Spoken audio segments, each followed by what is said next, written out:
안녕하세요. CMC 환경에서 비언어적 의사소통 수단으로서의 이모티콘이라고 하는 주제를 가지고 발표를 진행하게 된 상명대학교 조순정입니다.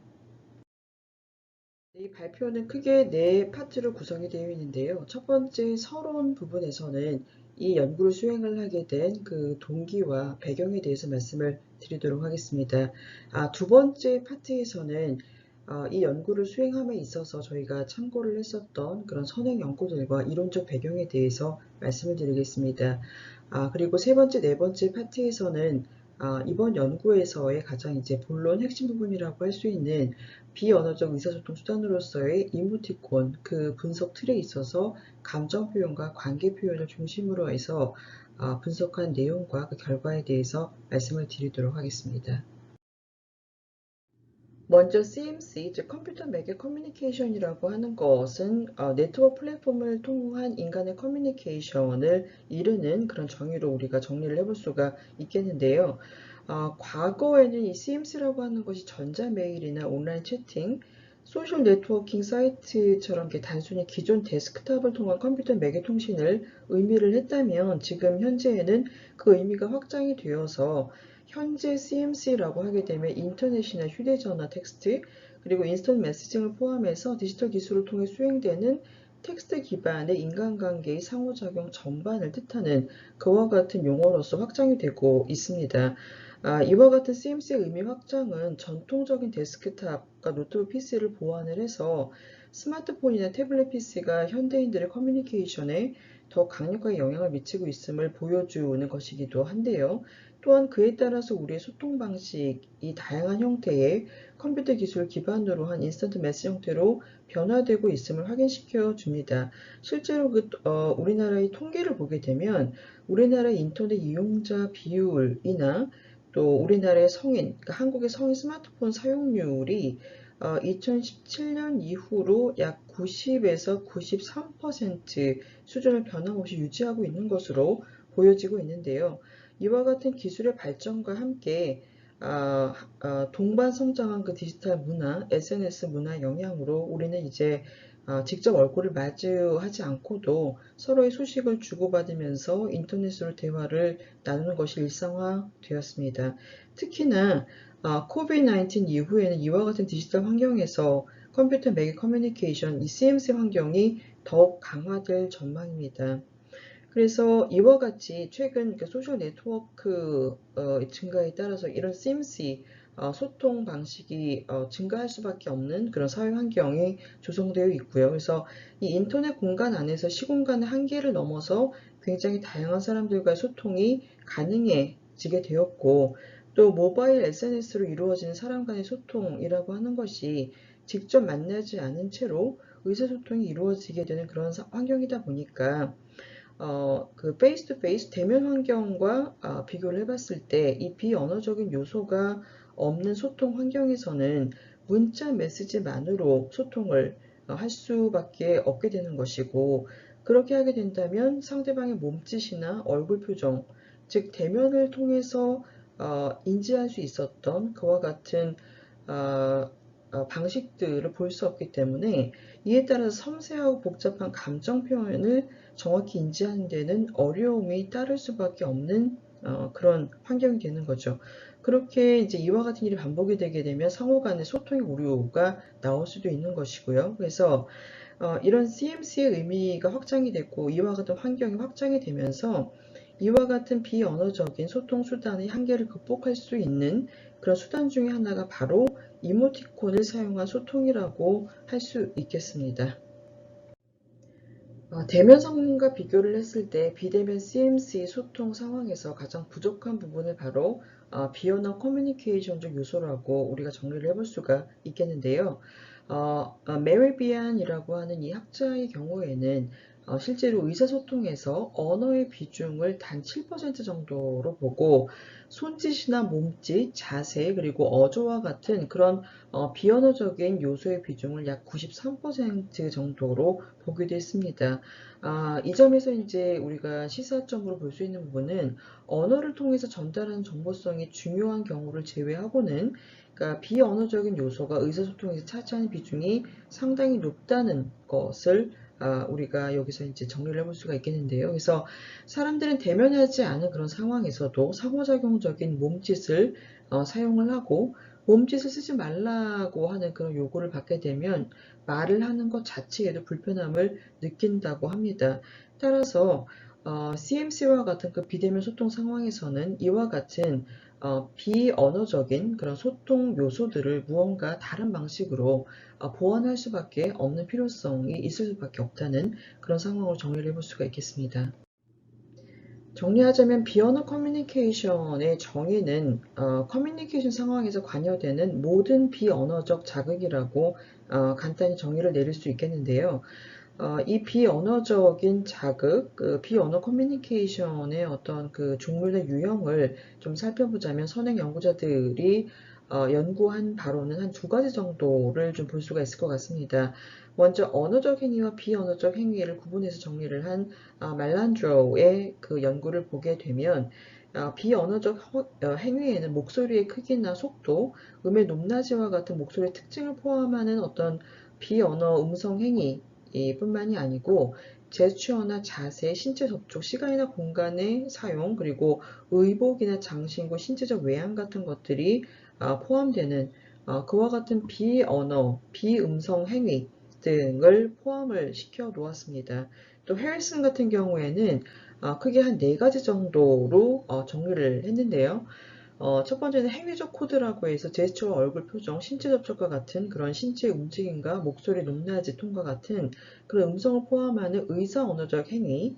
그 다음에 두 번째는 인공적 코드라고 해서 용모나 복장, 화장 등과 같은 인간의 인위적 행위. 그리고 세 번째는 공간, 시간, 거리 등의 이용과 관련된 행위로서 상황적 코드를 또 분류를 하였고요. 끝으로 매개적 코드라고 해서 커뮤니케이션 매체 안에서 정보를 교환하는 방법에 관한 기호의 의미, 크게 한 이 네 가지 정도로 구분을 해 놓았습니다. 그래서 다양한 선행 연구자들의 내용을 토대로 해서 비언어 커뮤니케이션의 유형들을 좀 분류를 해보자면 한 네 가지 정도로 크게 분류를 해볼 수가 있을 텐데요. 먼저 이제 근접학이라고 해서 공간 언어적인 그런 분류가 있을 수가 있고 또 시간적인 그런 개념을 갖고 있는 그런 시간학의 개념으로 분류를 할 수도 있고 접촉학도 한 분야가 될 수 있는데요. 저희의 이번 그 이모티콘 관련된 연구에서는 이모티콘과는 신체 언어에 포함이 되는 몸짓이나 표정, 눈길, 시선 이와 같은 신체 언어적인 부분들이 가장 그 밀접한 연관성을 가지고 있는 것으로 간주하여 신체 언어를 중심으로 해서 연구 내용에 포함을 시켰습니다. 자, 그래서 신체 언어의 세부 내용들, 세부 요소들을 조금만 더 살펴보자면, 신체 언어라고 하는 것은 이제 커뮤니케이션에서 나타나는 비언어적인 요소이자 신체의 움직임을 의미하는 그와 같은 개념이라고 볼 수가 있겠는데요. 여기에는 신체적 태도나 눈 맞춤, 고개의 끄덕임, 미소, 이와 같은 다양한 비언어적 신호 등이 포함이 됩니다. 자, 그럼 비언어적 요소들이 실제 커뮤니케이션 상황에서 어떠한 기능을 수행하는지를 좀 정리를 해보자면 다섯 가지 정도의 기능을 살펴볼 수가 있겠는데요. 첫 번째는 내면적 상태를 표현하는 기능입니다. 여기에는 두려움이나 기쁨, 노여움, 슬픔과 같은 이와 같은 내면적인 상태를 자세나 얼굴 표정, 눈, 시선 이와 같은 비언어적 요소 등을 통해서 전달할 수 있는 그와 같은 기능이 있겠고요. 두 번째는 정체성의 창조라고 할 수가 있겠습니다. 그래서 예를 들면 화장이나 표정, 옷매무새, 장신구, 악수 이와 같은 비언어적인 상징들을 바탕으로 해서 상대방을 판단할 수 있는 그와 같은 정체성과 관련된 그런 기능을 수행을 한다고 볼 수 있겠고요. 그리고 세 번째는 소통면에 있어서 상호작용의 규제 역할도 담당을 하게 되는데요. 사람들이 대화 과정에서 어떤 단서를 제공함으로써 발언 기회를 부여한다거나 대화의 방향 전환을 요청하는 것과 같은 그런 상호작용 면에 있어서의 규제 기능도 수행을 할 수가 있는 부분이 바로 이 비언어적 요소라고 할 수가 있겠습니다. 그 외에 메시지를 반복을 한다거나 언어적인 말을 대체하는 그런 기능도 있을 수 있겠는데요. 예를 들면 말을 보강하는 그와 같은 기능으로서 반복 사용이 가능할 텐데, 예를 들면 안 돼요라고 하는 그런 언어적인 발화와 함께 머리를 좌우로 이렇게 움직인다던가, 또는 방향을 지시를 할 때 저기 있어요라고 할 때 이렇게 손짓을 함께 하는 이와 같은 부분들은 언어와 비언어적인 메시지를 동시에 수행을 함으로써 메시지를 반복 또는 보완이나 강조의 기능을 담당한다고 볼 수가 있겠습니다. 그리고 또 조용히라고 하는 이와 같은 그 언어적 메시지를 전달을 함에 있어서 조용히라고 하는 말을 소거하고 이와 같은 제스처를 함으로써 특정 어떤 제스처를 사용함으로써 언어적인 메시지를 대체하는 방법도 하나의 방법이 될 수가 있겠습니다. 하나의 기능이 될 수 있겠습니다. 이와 같은 비언어 커뮤니케이션의 기능들을 비대면 CMC 환경에서는 이모티콘이 담당한다고 할 수가 있겠는데요. 먼저 이모티콘이라고 하는 이 용어 자체는 감정이라고 하는 이모션, 그리고 도상이라고 하는 아이콘이 합쳐져 있는 그와 같은 용어이죠. 그래서 실제로 이 이모티콘은 컴퓨터 자판에 있는 문자를 조합해서 눈, 코, 입으로 보이게 만들어서 웃음, 눈물 등과 같은 감정 표현을 하도록 만든 것이 최초의 어떤 원형이라고 볼 수가 있는 그런 개념이죠. 그래서 이 이모티콘은 CMC 환경에서의 대화상에서 비언어적인 부분을 주로 담당하고 있는 그런 도구라고 볼 수가 있겠습니다. 그래서 이와 같은 비언어적인 단서가 가장 중요한 부분이 바로 상대방의 감정이나 태도와 같은 현재 상황을 판단할 수 있는 단서로서 작용하기 때문인데요. 아무래도 그 비대면 CMC 상황에서는 텍스트로만 전달을 주로 하게 되니까 그와 같은 상황에서 생길 수 있는 감정적 오해를 줄이고 효과적으로 의사소통을 할 수 있도록 만들어주는 것이 바로 이 이모티콘이라고 할 수가 있겠고요. 그래서 그러니까 이모티콘이라고 하는 것은 사람들의 의사소통 욕구를 실현해주는 굉장히 좋은 도구로서 활약을 하고 있다고 볼 수 있겠습니다. 따라서 이 비대면 상황에서 이 이모티콘의 경우에는 언어적 표현과 함께 자신을 드러낼 수 있는 방법이 되기도 하고, 이러한 점에서 이모티콘을 비언어 의사소통에서의 유사 언어라고 보기도 합니다. 자, 그래서 이렇게 등장한 이모티콘에 대해서 그 학자들은 그림 문자 또는 감정이나 감정을 표현하는 시각적 단서 또는 관계형 아이콘 등등으로 정의를 내리기도 했는데요. 현재 이모티콘은 CMC에서 표정을 암시하는 비언어적인 의사소통을 위한 감정 표현 또는 대리인 역할, 즉 정서적 대리자로 사용이 상당히 적극적으로 되고 있다고 볼 수 있겠습니다.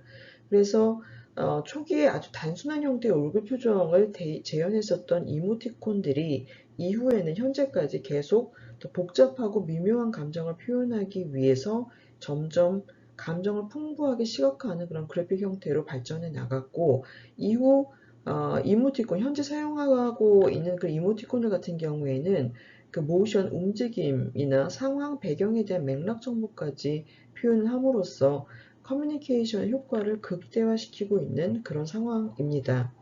그래서 이 CMC가 페이스 투 페이스, 즉 대면 커뮤니케이션 대체하는 데 중심적인 역할을 하고 있는 그런 굉장히 중요한 요소가 바로 이모티콘이라고 볼 수 있겠습니다. 그래서 이러한 이모티콘의 비약적인 발전과 현대인들의 그 CMC 일상화가 바로 모바일과 메신저의 결합을 견인하고 있는 그런 큰 작용의 요소로 볼 수 있겠는데요.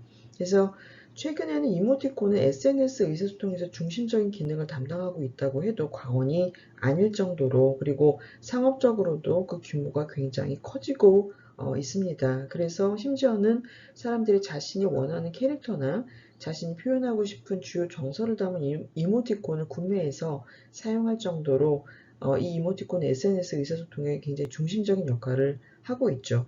특히나 국내에서는 카카오톡이 우리 국민의 약 99.4%가 2017년 통계인데요. 99.4% 정도가 사용할 만큼이나 굉장히 높은 사용료를 보이고 있고요. 그리고 2011년 11월에 출시된 이후에 현재까지 카카오톡 이모티콘 스토어에 누적된 이모티콘 수가 6,500개를 넘어서고 있다고 합니다. 그래서 이렇게 이모티콘이 지속적으로 성장하는 가장 큰 이유가 우리가 이모티콘을 사용하는 목적이 단순히 자기 표출이나 놀이가 아니라 이 이모티콘이 갖고 있는 상호작용과 관계 기능 때문이라고도 많이 분석이 되고 있는데요. 그래서 이어지는 이게 순서에서 이어지는 이게 두 번째 발표자께서 이와 같은 그 이모티콘의 비언어적인 그런 기능에 대해서 특히 우리 이제 한국 국민들이 상당히 많이 사용하고 있는 카카오톡의 이모티콘을 중심으로 해서 그 분석에 대한 발표를 계속 이어서 진행을 하도록 하겠습니다. 일반적인 대면 의사소통 상황에서 음성 언어는 지식 정보를 전달하고 비언어적인 요소는 감정적 정보를 전달하는 것으로 보고 있습니다. SNS 의사소통에서 문자 언어는 지식 정보를 전달하며 나머지 기능은 모두 이모티콘이 맡고 있다고 할 수 있습니다. 먼저 이모티콘의 감정 표현 방식에 대해서 살펴보겠습니다. 다윈은 인간과 동물은 얼굴 표정과 몸짓을 통해 자신의 감정과 심리 상태를 본능적으로 드러낸다고 하였는데요. 이후 비언어적인 의사소통을 연구한 학자들은 선천적으로 시각장애가 있어 다른 사람의 감정 표현을 본 적 없는 사람들도 또 감정에 대한 단어를 갖고 있지 않은 민족들도 모두 같은 방식의 감정 표현을 했다고 하고 있습니다.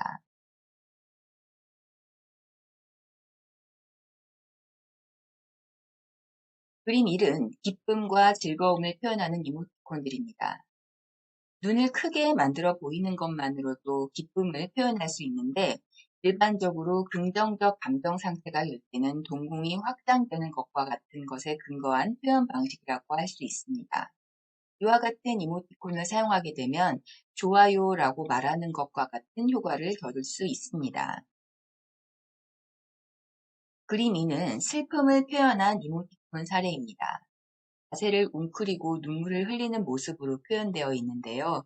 공노와 울다라는 언어 표현이 있는 것처럼 슬픔을 억제하지 않고 모든 것을 내려놓고 오열하는 모습의 이모티콘도 있습니다.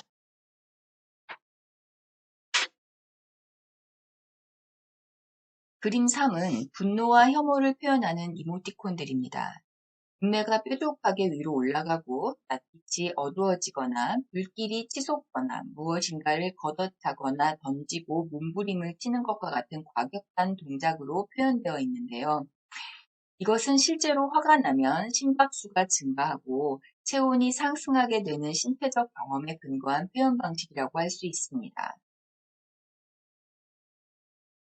또한 동공이 아주 작게 표현되거나 없는 것으로 표현되어 있는데요.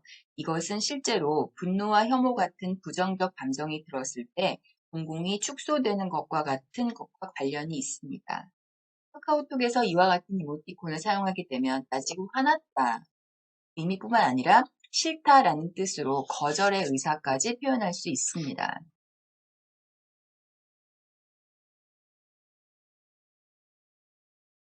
그림사는 놀람을 나타내는 이모티콘들입니다. 모두 캐릭터의 머리 부분에서 빛이 번쩍하는 모양의 그림이 포함되어 있습니다. 눈을 크게 뜨거나 입이 크게 벌어지기도 하며 깜짝 놀라 몸을 옆으로 피하는 것과 같은 동작으로 표현되어 있습니다. 이모티콘에는 복합적인 감정 요소나 미묘한 감정의 경계도 반영되어 있어서 동공이 커지면서 놀라는 것은 긍정적인 느낌을 주고 동공이 작고 낯빛이 어두워지면서 놀라는 것은 부정적인 느낌을 줍니다.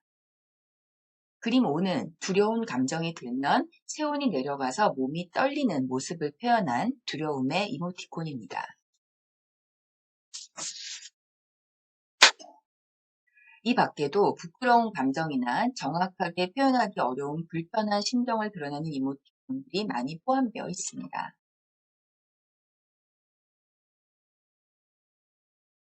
다음은 관계 표현 중심으로 살펴보도록 하겠습니다. 이모티콘이 감정 표현에 치중되어 있을 것 같지만 실제 이모티콘 사용을 보면 감정 표현 외에도 인사, 축하, 축하, 대답, 사과, 기대, 위로 등의 대화 행위 표현들이 많이 사용되고 있는 것을 볼 수 있습니다. 말은 타인의 행동을 유발하고 말하는 것 자체가 행동입니다. 대화 행위를 통해 사람과 사람 사이의 관계를 형성하고 대화 이후의 행위를 유발함으로써 관계를 지속시킬 수 있습니다. 카카오톡과 같은 비대면 대화 속에서는 이모티콘이 대화 행위 기능을 하고 있고 우호적인 관계를 유지하기 위한 수단으로 사용되는 것을 볼 수 있습니다.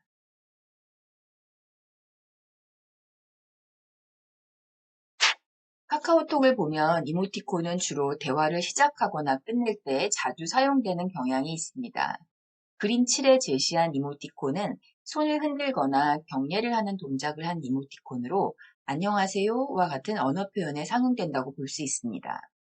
또 그림 7 오른쪽의 이모티콘은 네, 알겠습니다와 같은 의미로도 사용됩니다. 또 좋아요와 같은 그런 표현 대신 그림 8과 같은 이모티콘을 사용하게 되면 긍정적인 느낌을 강화할 수 있습니다. 이때 싫어요와 같은 문자 언어 대신 정색을 한 표정으로 손바닥을 내밀어 거부하는 이모티콘을 사용하게 되면 부정적인 느낌은 감소시킬 수 있습니다.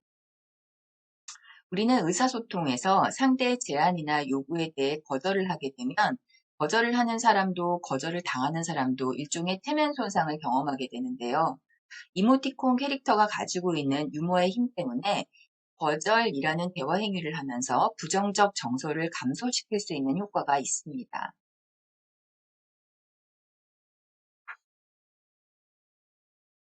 그림 9는 최고입니다. 참 잘했어요와 같은 칭찬의 대화 행위와 그렇게 하면 안 됩니다와 같은 비난의 대화 행위를 대신하고 있는 이모티콘들입니다.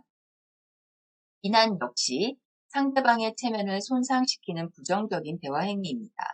상대에게 동의하거나 상대를 기분 좋게 해주는 대화 행위는 관계를 돈독하게 만들기 때문에 의사소통 중에 여러 번 사용해도 부담이 없지만 반대로 상대에게 반대의 의사를 드러내거나 거절하고 또 잘못된 것을 지적하는 것과 같은 대화 행위는 상대의 기분을 상하게 해서 자칫 현재 관계에 부정적인 영향을 끼칠 수도 있기 때문에 이와 같은 표현을 하는 것 자체가 매우 부담스러울 수 있습니다.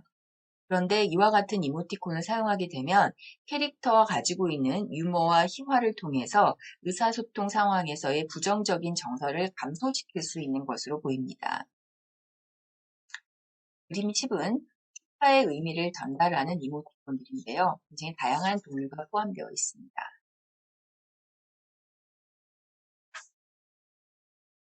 그림 11은 상대방에게 무엇인가 바라는 것이 있을 때 사용하는 이모티콘들입니다.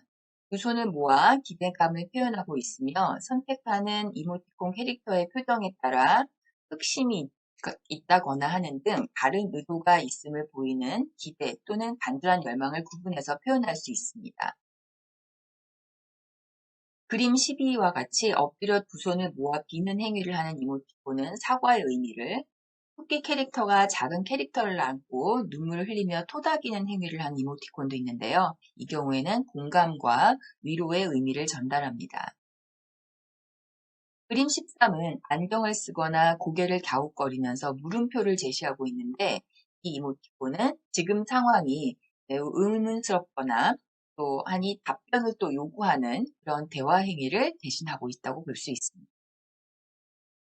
모두 상대방에게 또 다른 행위를 요구하는 것으로서 이와 같이 이모티콘은 의사소통 상황에서 대화 행위 기능을 충분히 수행하고 있다고 볼 수 있습니다.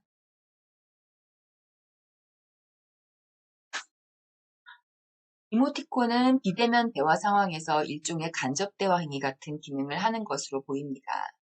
이모티콘은 정보 중심 대화보다는 친교 중심 대화에서 주로 쓰이는 것을 볼 수 있는데요. 언어적인 대답 대신 감정을 드러내는 이모티콘을 사용하게 되면 긍정적인 정서는 확대되고 부정적인 정서는 감소시킬 수 있습니다. 언어적으로 싫어라고 쓰는 것보다 정색을 한 토끼 캐릭터가 손바닥을 내미는 이모티콘을 사용함으로써 거절에 대한 거부감을 줄일 수 있다는 그런 효과도 거둘 수 있습니다. 이렇게 되면 거절을 하는 자신도 보호하고 상대의 체면도 어느 정도 지켜줄 수 있는데 효과적인 기능을 하는 것으로 볼 수 있습니다. 지금까지 카카오톡과 같은 비대면 의사소통 상황에서 이모티콘 사용 양상과 동기를 살펴보았습니다. CMC 환경에서 이모티콘은 표현상의 한계를 극복하기 위한 대안이 될 수 있다는 것을 알 수 있었습니다. 이모티콘을 사용하는 가장 큰 의사소통의 동기는 문자 언어 중심으로 이루어지는 의사소통 상황에서 감정과 태도를 표현하고 관계를 유지하기 위한 것으로 보입니다. 또 카카오톡과 같은 비대면 의사소통 상황에서도 문자 언어로 나타내는 언어적 메시지 외에도 감정이나 태도 등 말만으로 부족한 의미를 전달하기 위해 이모티콘 사용을 필요로 하는 것을 볼 수 있었습니다. 다양한 종류의 이모티콘은 기쁨, 슬픔, 분노, 혐오, 놀람, 두려움과 같은 기본 감정을 포함해서 복잡하고 미묘한 감정들을 표현하기 위해 특화되어 있을 뿐만 아니라 또 하나 관계 유지 기능에도 특화되어 있는 것을 볼 수 있습니다. 이모티콘은 동의, 반대, 칭찬, 비난, 축하, 사과 등의 대화 행위를 수행하고 있는데 이것을 통해 상대에게 긍정적인 반응은 확대하고 부정적인 반응은 감소시킴으로써 관계를 유지하는 그런 기능이 있는 것으로 보입니다. 이를 통해 자신의 의사를 드러내는 과정에서 상대의 체면을 덜 손상시키고 인간관계에서의 갈등을 줄이기 위해서도 이모티콘을 사용하고 있는 것을 알 수 있었습니다. 발표를 들어주셔서 감사합니다.